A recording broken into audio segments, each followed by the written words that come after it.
Are you serious? Are you serious? Well, yesterday I told you that the UNESCO, the United Nations Education Science group out of the United Nations, voted by a vote of 22 to 10, with 23 other nations abstaining, voted that Jerusalem is not the sovereignty of the nation of Israel. Now, they're doing this, folks, in advance of Trump's visit coming up in late May, later this month, on the 50th anniversary of the reunification of Jerusalem, or the Jubilee year of Jerusalem. Well,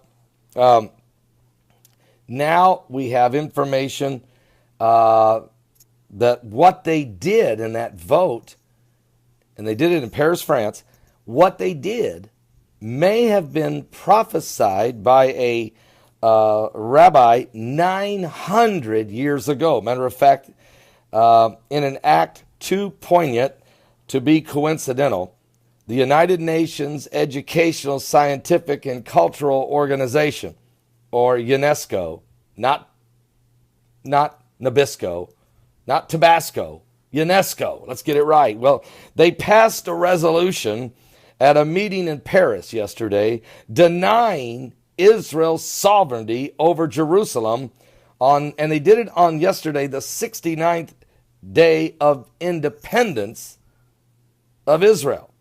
Now, two well-known rabbis believe the despicable act predicted 900 years ago essentially represents the United Nations' attempt to to usurp authority over God's role in the creation of the world and of Israel. Nearly a millennium ago, 900 years ago, the renowned medieval Torah scholar known as Rabbi Rashi predicted that one day the nations of the world would come together and say that the Jews are thieves for living in the land of Israel. And that's exactly what they voted yesterday. They said, Israel, Jerusalem is not your city. It is not your capital. It is not the sovereignty of Israel.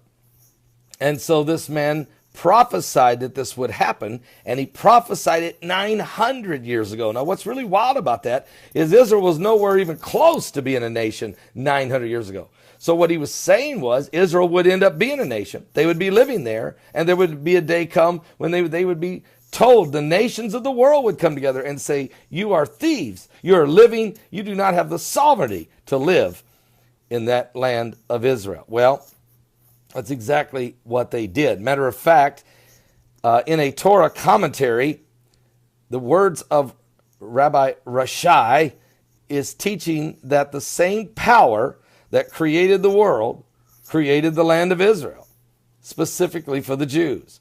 Denying that the land of Israel belongs to Israel is tantamount to denying that the world exists at all. It is as if you are saying there is no sun or moon, just an enormous light bulb in the sky.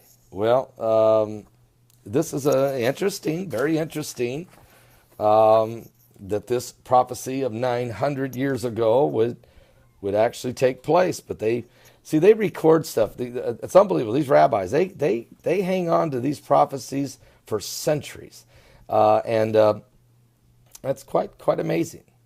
Let's just see how this all plays out. Now, meanwhile, President Donald Trump is in the White House today meeting with the Palestinian Authority, Mahmoud Abbas. Now, Trump is doing that because Trump's coming to Israel in about 3 weeks.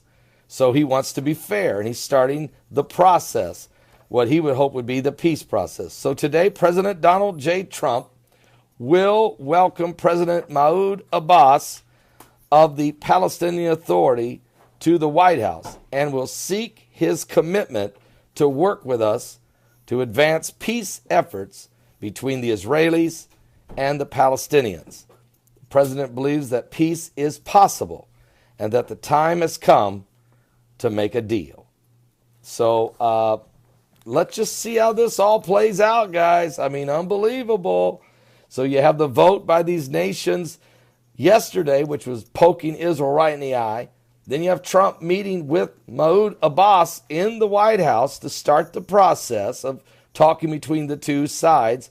And then Trump going to Israel for the coinciding with Jerusalem Day, and may make a major proclamation then. And then again, he may not, because the peace process may have started.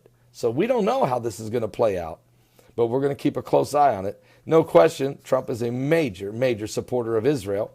But at the same time, maybe he feels that there is a way that he could at least get the people talking. I don't think you can, look, peace in the Middle East will never come. Jesus Christ is the Prince of Peace. Until Jesus Christ comes and sets up his kingdom to rule of 1,000 years, that's never going to happen.